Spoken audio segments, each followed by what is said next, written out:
민수기 6장까지 읽었습니다. 민수기는 시내산에서 광야 끝 모압 평지까지에 이르는 39년의 세월이 기록되어 있습니다. 대부분의 광야 생활이 민수기에 기록되어 있습니다. 계속 이동 중에 행하여진 일들이 민수기에 담겨 있습니다. 출애굽기는 이동 중, 레위기는 정지 상태, 그 다음에 민수기는 이동 중, 신명기는 정지 상태. 그렇게 진행이 되죠. 민수기에 보면은 출애굽한 이스라엘 백성들이 장정만 몇 명이라 그랬어요? 60만 3,550명. 민수기 1장 46절에 어제 새벽에 했습니다. 60만 3,550명이 출애굽합니다. 여인들과 20세 이하 남자들을 제외하고.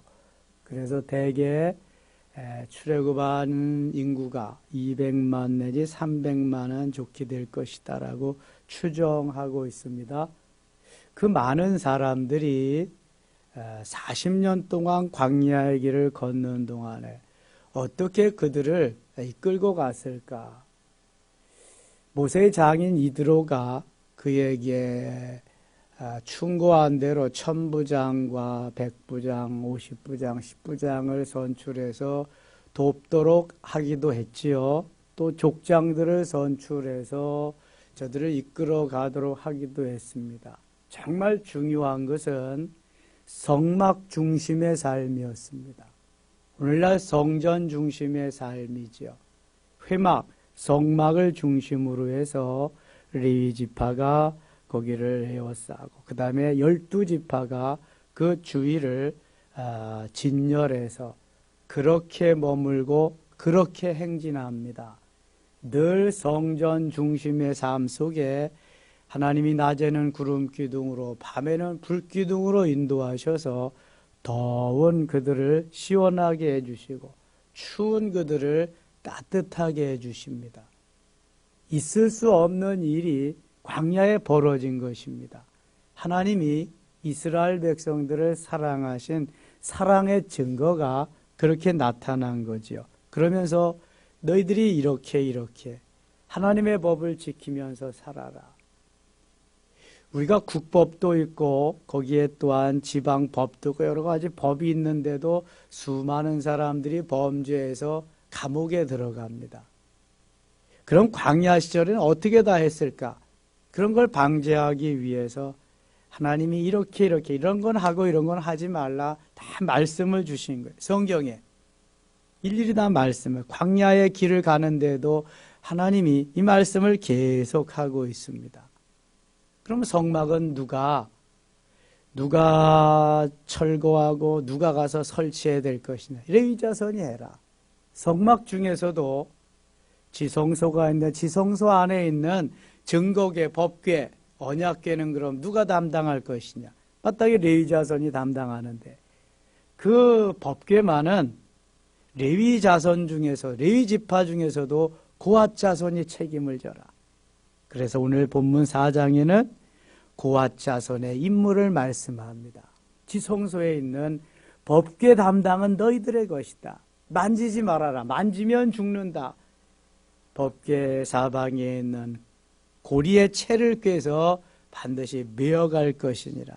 일일이 다 말씀해 주십니다. 그 말씀대로 따라 순종만 하면 되는 거예요. 내 마음대로 하지 말고. 자, 4장 가세요. 또 여호와께서 모세와 아론에게 말씀하여 이르시되 레위 자손 중에서 고핫 자손을 그들의 종족과 조상의 가문에 따라 집계할지니 레위 자손 중에서 고핫 자손이다. 이 고핫 자손이 해야 할 일이 있음을 말씀하는 거예요. 그 30세 이상으로 50세까지 회막의 일을 하기 위하여 그 역사에 참가할 만한 모든 자를 계수하라. 30세부터 50세 가장 성숙된 그러한 일할 만한 일꾼들로 그 일을 맡긴 것을 보게 됩니다. 15절 가겠습니다. 진영을 떠날 때 아론과 그의 아들들이 성소와 성소의 모든 기구 덮는 일을 마치거든 고앗 자손들이 와서 맬 것이니라. 뭘 매지요? 고앗 자손들이 법궤를 맵니다. 법궤. 저들이 매일 그 법궤. 그러나 성물은 만지지 말라. 그들이 죽으리라. 법궤는 만지면 죽습니다. 후에 우시야 왕이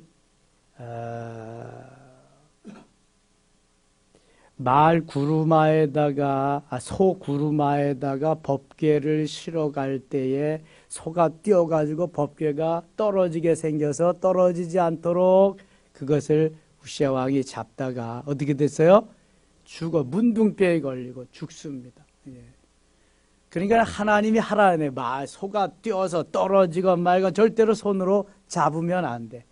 법궤는 반드시 고리에 채를 꿰서 메고 다니게 돼 있어요. 이게 하나님의 법이에요. 하나님이 만들어주신.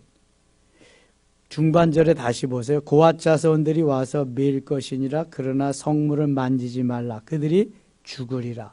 회막 물건 중에서 이것들은 고앗 자손이 맬 것이며 제사장 16절입니다. 제사장 아론의 아들 엘르아살이 맡을 것은 등유와 태우는 향과 항상 드리는 소제물과 관유이며 또 장막 전체와 그 중에 있는 모든 것과 성소와 그 모든 기구니라.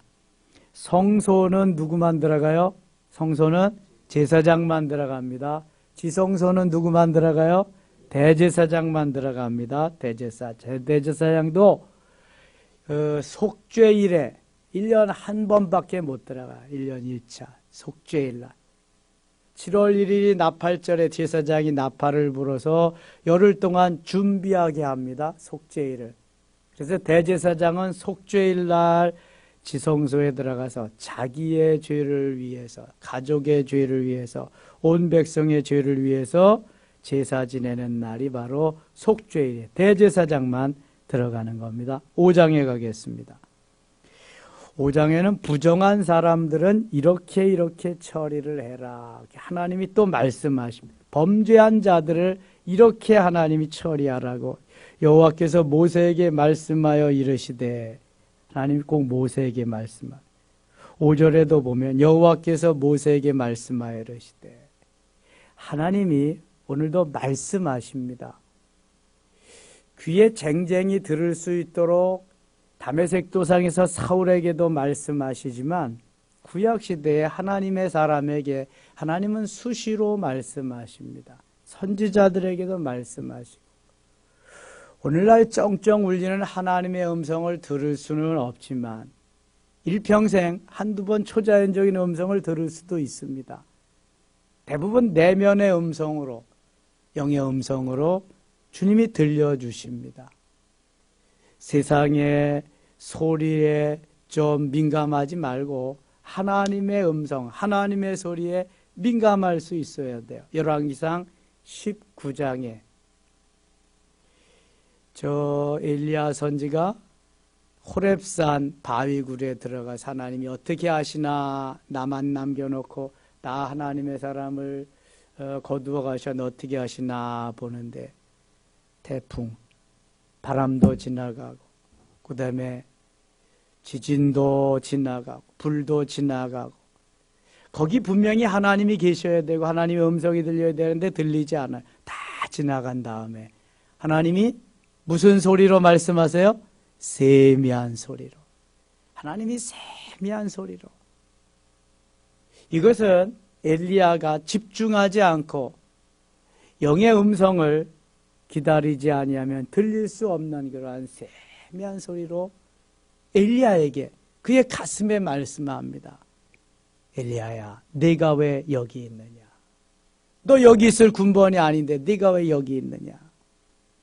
너는 지금 나가서 살아계신 하나님을 증거하고 아합과 싸워야 될 때 네가 왜 여기 있느냐? 너는 너 혼자 남았다고 그렇게 죽여달라고 그러지만 너 외에도 하나님을 따르는 사람들이, 하나님의 사람들이 얼마나 남았다고요? 7,000명이나 남았대. 7,000명이나. 너 혼자 살았다고, 혼자 남았다고, 일이 버겁다고 착각하지 마라. 너 외에도 7,000명이나 남았어. 세미한 소리로 하나님이 들려주시는 거예요. 우리가 기도할 때 하나님이 세미한 음성을 들려주십니다. 우리가 말씀을 묵상할 때 말씀이 막 살아 움직이며 세미한 음성을 들려주십니다. 찬양할 때 이 하나님의 세미한 음성, 내면에 들려오는 영적인 음성에 귀를 기울여야 돼요. 세상 잡것에 관심이 많으면 들려오지 않습니다. 우리가 FM 방송을 들으려면 반드시 KBS에는 93.1을 틀어야 거기에 맞춰야 들려옵니다. CBS에 틀면 93.9를 틀어야 되는데 FM이 가장 잘 나온 데가 KBS입니다. KBS. 거기 들으면은 여러 가지 이제 경음악들이 많이 나오는데 다른 방송 들으면 별 얘기가 많지만 거기 들으면 주로 클래식한 경음악들이 많이 나옵니다. 우리가 주의 세미한 음성을 들으려면 집중해야 됩니다. 주님의 내면의 음성에. 세상에 너무 관심이 많으면 잘 들려오지 않습니다. 기도할 때만이라도, 찬양할 때만이라도, 성경 읽을 때, 이 성경 석 장씩 우리가 읽는데요. 이거 읽다가 보면은 정신 딴 데 놓고 그냥 읽으면 내 눈만 읽고 입만 읽는 거지 뭔 소리인지 하나도 몰라. 집중해야 돼, 집중. 집중하지 않으면 또 읽다가 어디 읽었는지도 몰라. 그것도 따라가지 못해. 집중해야 돼, 여러분. 집중하면 뭐든지 할 수 있어요. 집중하면. 하나님이 모세에게만 말씀하셨을까? 다 말씀하십니다. 구약시대에 모세를 인도자로 영도자로 세웠기 때문에 하나님이 모세에게 주로 말씀하시지만 지금 계속해서 다 말씀하십니다. 누구에게든지 말씀하십니다. 내가 아직 영의 귀가 열리지 않아서 듣지 못할 뿐이지 집중해서 관심을 가지면 들을 수 있습니다. 근데 영적으로 성장해 들을 수 있습니다. 영의 음성, 영적으로 성장하고 성숙하고 그 다음에 내 자아를 내려놓고 포기하고 주님의 말씀에 귀를 기울여야 됩니다. 자, 11절도 보세요. 11절 여호와께서 모세에게 말씀하여 이르시되 계속 모세는 얼마나 바빴을까요? 계속 말씀하시면 아론에게도 전해줘야죠. 족장들에게도 전해줘야죠. 계속 또 지도자들에게 중간 지도자들에게 전해줘야 되니까 너무너무 바빴을 것 같아요. 모세는. 그런 때는 모세를 제2, 제3, 제4 여러 명 좀 만들어 놓고 하나님 일을 시키면 얼마나 좋겠어요. 6장 가겠습니다. 6장은 나실인의 법을 말씀합니다. 나실인이 있어요. 나실인은 하나님이 정해 주셔서 이 땅에 오시는, 이 땅에 와서 주의 일만 하는 사람들이 나실인이에요. 근데 이 나실인은 하나님이 강권적으로 정해줘서 보내주는 나실인도 있지만 내가 하나님 앞에 서원해서 하나님이 나의 서원을 들으시고 정해주는 사람이 있어요. 자, 나실인. 성경에 나실인이 몇 명 나와요? 3명 나옵니다. 구약에 누구 나와요? 사무엘 3선. 신약에 누구 나와요? 세례요한. 모두 3명 나옵니다. 삼손하고 세례요한은 하나님이 강권적으로 내가 주겠다. 내 아들 나실인으로 만들어라. 그렇게 하나님이 주신 사람들이고요. 사무엘은 하나님이 주시겠다고 하기 전에 누가 서원했어요? 한나가. 분인나의 등살에 못 이겨서 한나가 내게 아들을 주시면 하나님 앞에 바치겠습니다. 하나님의 사람으로 드리겠습니다. 그래서 정말 주었거든요.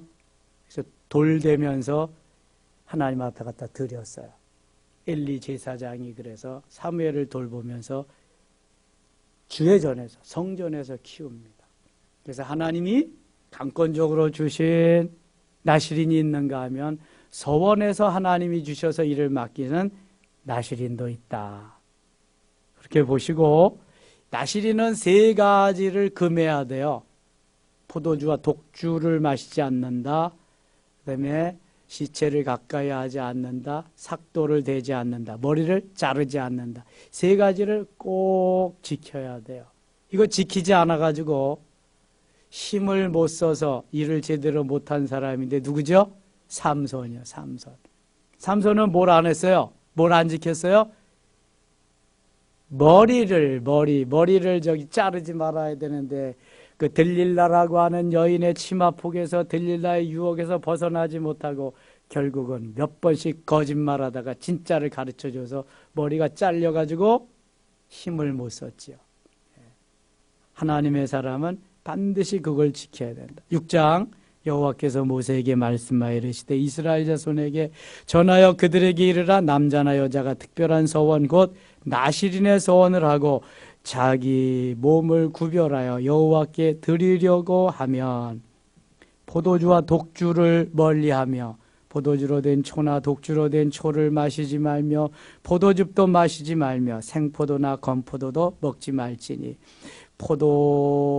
포도주와 독주만 멀리하면 된다. 다른 거는 그럼 먹어도 되겠네. 이럴 수도 있잖아요. 디모데전서 5장 23절인가 병을 위해서 약간의 술을 마실 수도 있다. 그렇게 하면 술 좋아하시는 분들은 그걸 인용해서 약간의 술은 약간의 포도주는 마셔도 된다 그랬어요. 이렇게 마시는 적도 있고 그런데 그거 조금씩 마시다 보면은 한 잔이 두 잔이 되고 두 잔이 석 잔이 되고 그럽니다. 처음에는 내가 술을 마시지만 그 다음에 술이 술을 마시고 그 다음에 술이 사람을 마신다잖아요. 그래서 아예 나실인들에게는 금해놨어요. 금지했어요. 멀리해라. 하지 말아라. 이렇게. 4절 보세요. 자기 몸을 구별하는 모든 날 동안에는 포도나무 솟아는 씨나 껍질이라도 먹지 말지며 그 서원을 하고 구별하는 모든 날 동안은 삭도를 절대로 그의 머리에 대지 말 것이라. 머리를 자르지 말라는.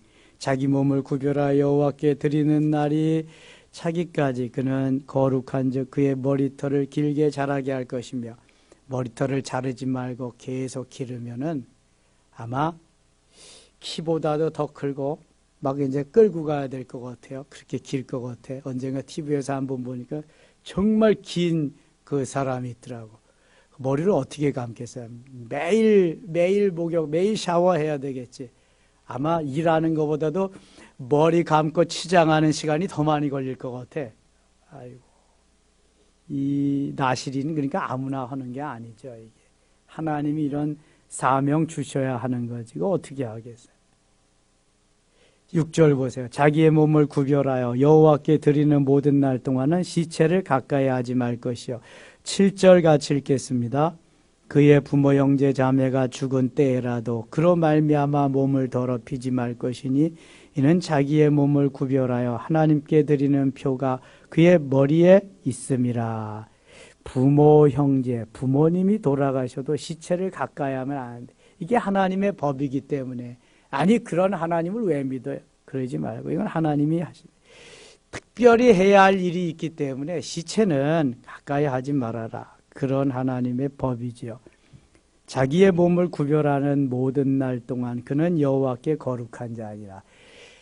하나님께서 말씀하시면서 구별해서 그렇게 지키는 날 동안만 하나님께 거룩한 자다. 그렇지 않으면 나실인에서 이제 제외돼서 일을 할 수 없다는 거죠. 13절 보세요. 나실인의 법은 이러하니라. 자기의 몸을 구별한 날이 차면 그 사람을 회막문으로 데려가 갈 것이요. 그래서 말씀하신 대로 나실인은 그렇게 살아야 됩니다. 사실 오늘날 우리 모두는 다 나실인입니다.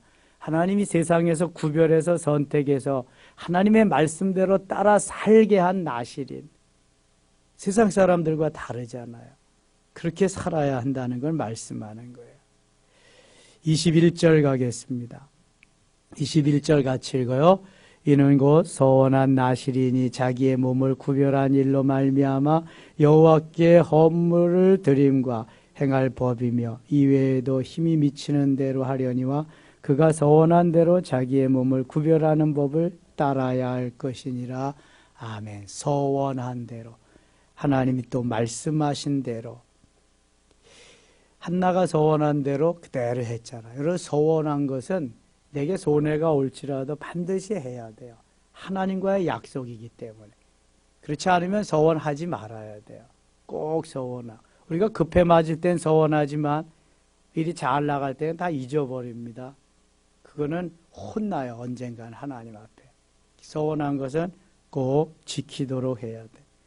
22절 여호와께서 모세에게 말씀하여 이르시되 아론과 그의 아들들에게 말하여 이르기를 너희는 이스라엘 자손을 위하여 이렇게 축복하여 이르되 제사장의 축복이 나옵니다. 아론의 축도입니다. 하나님이 아론을 제사장으로 대제사장으로 세우셨기 때문에 아론에게 백성을 축복하는 축복의 기도를 말씀합니다. 축도입니다. 신약시대에는 어디에 나올까요? 고린도후서 13장 13절에 누구의 축도예요? 바울의 축도입니다. 바울의 축도. 자, 축도에 두 가지가 있습니다. 오늘 본문에 나오는 24절부터 26절까지에 나오는 아론의 축도가 있어요. 24절부터 26절 같이 읽어요. 여호와는 내게 복을 주시고 너를 지키시기를 원하며 여호와는 그의 얼굴을 내게 비추사 은혜 베푸시기를 원하며 여호와는 그 얼굴을 내게로 향하여 드사 평강 주시기를 원하노라 할지니라 하라. 아멘. 아론의 축도가 민수기 6장 24절로 26절까지예요. 여호와는 내게 복을 주시고 너를 지키시기를 원하며 여호와는 그의 얼굴을 내게 비추사 은혜 베푸시기를 원하며 여호와는 그 얼굴을 내게로 향하여 드사 평강 주시기를 원하노라. 아론의 축도. 주로 유럽에서 많이 사용합니다. 우리는 미국 교회의 영향을 너무 많이 받았기 때문에 미국 선교사들이 들어와서 했잖아요. 장로교는 누구? 장로교는 어떤 선교사가 들어와서 전파했어요? 언더우드. 감리교는 어떤 선교사가 들어왔어요? 아펜셀러.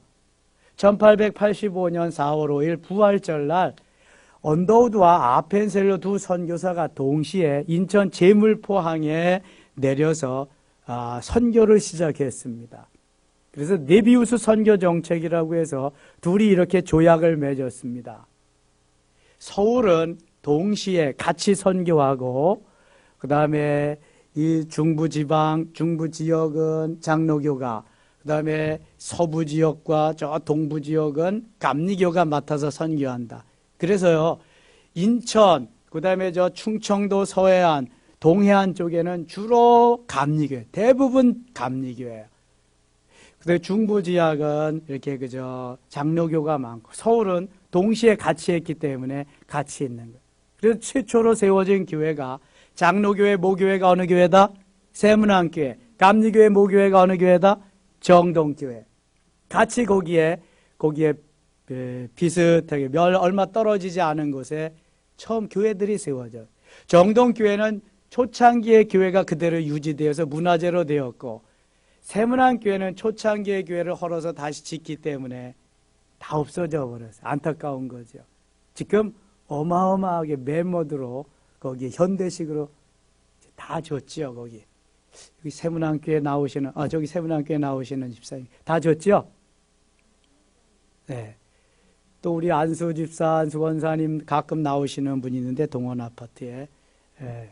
그래서 그 자취를 이제 찾아볼 수가 없습니다. 그 역사관에 이렇게 들어가면 거기 언더우드 기념관에 가면은 그런 게 있는데요. 여기까지 왔네. 그래서 장로교고 감리교고 우리는 미국에서 선교를 받았기 때문에 주로 바울의 축도를 합니다. 근데 유럽 교회는 이 아론의 축도를 많이 합니다. 축도는 강복 선언의 의미가 있습니다. 그러니까 제사장이 하나님의 그 권위를 받아가지고 복을 선언하는 거예요. 선언. 그래서 축도는 반드시 있을지어다, 계실지어다 선언을 해야지 죽어나이다는 기도기 때문에 이건 축도가 아니라는 거예요. 그럼 왜 이렇게 됐느냐? 저희 교단이 좀 앞서가는 교단입니다. 뭐 이렇게 통합을 해서 잘 나가는 교단인데 좀 안 좋은 것도 있어요. 너무 앞서 나가다 보니까 우리 나라에서 최초로 총회에서 결의를 했습니다. 있을지어다 하지 못하게.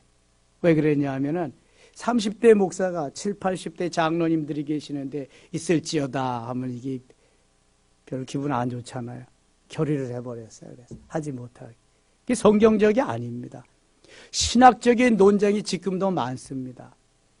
그래서 예배학, 설교학 교수들은요 그렇게 하지 못하도록 합니다. 직원들은 나가서 강복 선언이야. 이것은 선언해야 돼. 축원합니다 하지 마라. 저도 그렇게 배웠습니다.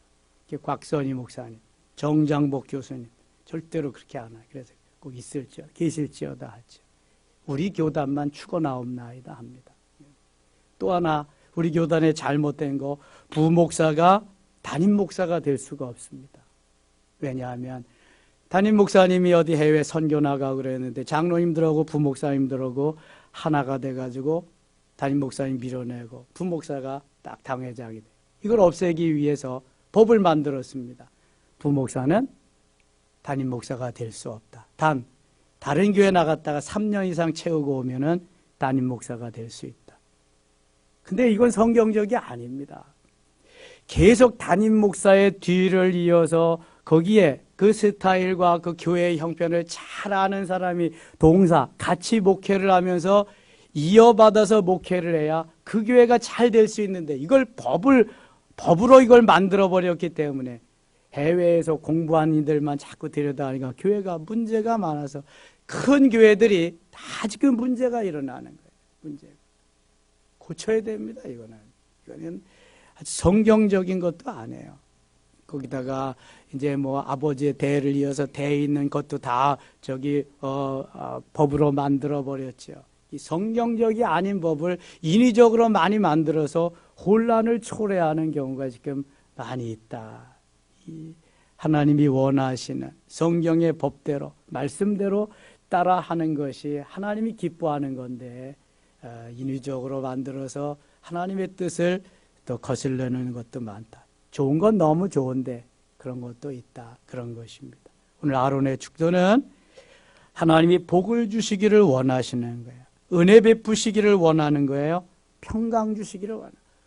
그 다음에 복, 은혜, 평강 다 들어있습니다. 오늘도 하나님이 우리에게 하나님이 복 주시기를 원하고 은혜 주시기를 원하고 평강 주시기를 원하는 그 하나님의 속에 들어가서 승리한 날 되실 수 있기를 원합니다. 기도합니다. 아버지 하나님 고맙습니다. 오늘도 귀한 하루 주시고 눈속을 뚫고 주님 앞에 나왔습니다. 하나님 우리에게 복 주시기를 원하며 은혜 베푸시기를 원하며 평강 주시기를 원하는 좋으신 하나님이심을 믿습니다. 이러한 은혜 속에 날마다 승리의 삶을 살아갈 수 있도록 역사하여 주시옵소서. 우리의 기도를 들어 주시옵소서. 예수님의 이름으로 기도드리옵나이다. 아멘.